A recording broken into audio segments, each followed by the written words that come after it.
Taasisi ya haki za binadamu ulimwenguni Amnesty International imeibuka na kuzungumzia kufuatia tukio la serikali ya Uganda kuzima mtandao kuelekea katika uchaguzi mkuu unaotarajiwa kufanyika siku ya kesho. Mamlaka za mawasiliano nchini Uganda siku ya jana zilitoa taarifa, huku mamlaka hiyo ikiyataka baadhi ya mashirika yanayotoa huduma nchini Uganda kusitisha huduma hiyo kuanzia siku ya jana kuelekea katika uchaguzi mkuu, huku kukiwa na wasiwasi mkubwa dhidi ya kuzuka kwa vurugu siku ya kesho. Kwa mujibu wa taarifa iliyotolewa na Amnesty International, wakipinga vikali dhidi ya serikali ya Uganda kuchukua uamuzi huo, wamesema kwamba mamlaka lazima iondoe haraka vikwazo vya mtandao kabla ya siku muhimu ya uchaguzi, kujibu uamuzi wa tume ya mawasiliano ya Uganda UCC wa kusimamisha kwa muda usiojulikana huduma za mtandao na baadhi ya huduma za simu kabla ya uchaguzi mkuu wa kesho. Tegele Chagula, mkurugenzi wa kanda ya Afrika Mashariki na Kusini ya Amnesty International, alisema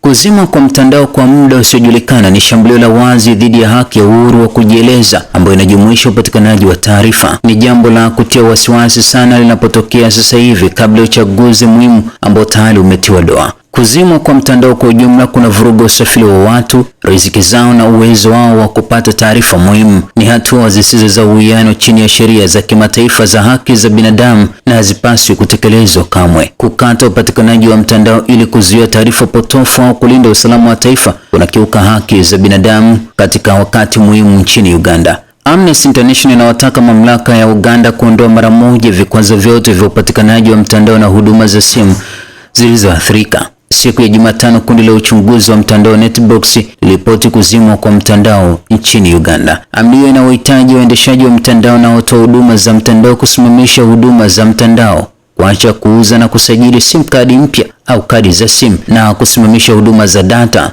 zinazotoka nje. UCC ilisema hatua hizo ni muhimu ili kupunguza kuenea kwa taarifa potofu, taarifa za uongo, udanganyifu wa uchaguzi na kulinda usalama wa taifa.